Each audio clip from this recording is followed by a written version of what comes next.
Well, a huge change for the armed services this week. The Air Force has announced it will no longer require cadets at the Air Force Academy to use the phrase, "so help me God," when they enlist in the Air Force. This is without precedent. Yeah, listen to what the Air Force had to say about it in a statement. They said, "We take any instance in which airmen report concerns regarding religious freedom seriously. We're making the appropriate adjustments to ensure that our airmen's rights are protected."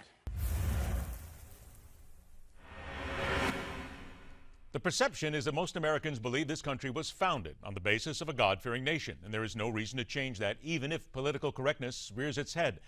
But as the country grows and people of different faiths and beliefs integrate, what was once standard operating procedure has now become a serious bone of faith-based contention. This all started with a member of the Air Force who was denied reinstatement because he scratched out the words, "so help me God," from his enlistment papers because, as an atheist, he believed in his country and his service, but not in God. The Air Force told him, no phrase, no reenlistment. A lawsuit followed, and the words are now out. That has more than a few people angry and ready for a discourse. Welcome to Midpoint, Executive Director and Chaplain for the Alliance for Religious Liberty and retired from the U.S. Army Reserve, Chaplain Ron Cruz. And a former Christian, now a proud atheist, also radio talker at dogmadebate.com and former editor of American Atheist Magazine, David Smalley. Gentlemen, thank you so much for being here today. Thank you for having me. Chaplain, I'm going to begin with you. Why is this really such a big deal? That's what America really wants to focus on? Well, it is a big deal that service members ought to be able to say, "so help me God," if that is a part of their faith practice. However, we as an organization did support that airman who is an atheist, a self-avowed atheist, and does not want to say. It has been long-standing tradition that those who are not able to say, they should be allowed not to say. So we applaud the Air Force in this particular incident for allowing this airman to be able to take his enlistment oath without those words. However, those words have been a part of our military tradition since early on in our country, and we do want those words to remain part of the oath so that those airmen, Marines, soldiers, sailors who do affirm those words are allowed to say them as they solemnize their oaths of enlistment. When we talk about traditions, though, is it not fair to say that, simple phrase, traditions change, especially in a growing nation? Well, sure, traditions change. However, the military is full of traditions that have been with us from the founding of our days, and historical accounts vary, but most historical accounts agree that when George Washington took that first oath of office as president, he added those words, even though it was not a part of the official oath, "so help me God," and that has become practice for presidents ever since. And it has become a part of our military oaths and is in law as our military oaths to have the phrase, "so help me God," and we want those words to remain. David, I want to bring you into this conversation and also just give people a little history here. You were a Christian. You were actually, I believe, someone involved in Christian music, if I'm correct. But now you no longer are. You're an atheist. What changed? Why? I actually read the Bible that I said I believed in for so many years. But I want to clarify one very important point, that allowing the option to affirm rather than take the oath directly is not the same as taking the word "so help me God" out of an oath. If people want to say "so help me God," they still can. This isn't something where a secular activist has removed a religious option for someone. It's quite the other way around. And what the Air Force was doing is they said that in Title 10, Section 502 of the U.S. Code, it said that the words "or affirmation" were removed or omitted because of it's already covered under the definition of the word oath in Title I, Section 1. Well, when you do some research on Title I, Section 1, it simply says that the reason this all happened is because oath, the definition of oath, includes affirmation, and the definition of the word sworn includes affirmed. So it was removed for redundancy purposes, and it's perfectly legal for someone to do an affirmation instead of actually doing the oath, because the words are synonymous in the legal definition. So no one is being prevented from saying "so help me God." There is just a secular option. And you know what? We share a government. secular people and religious people share a government. And frankly, it hurts me to see people willing to sacrifice their lives and their time away from their families to fight and protect our freedoms. Yet top officials will take those freedoms away from the very people willing to sacrifice. And it's just not fair. We share a government, and the government needs to act like it. What about those who say, and I'm sure you've heard this before as an atheist, there are those who will say that you're launching an attack on religion. This nation is based on faith. Those words always need to be there. And there are those people who will say this needs to be part of what the oath is simply because of the God-fearing nation that I pointed out earlier. How do you answer those critics? Well, it's simple. We are standing for equality of everyone.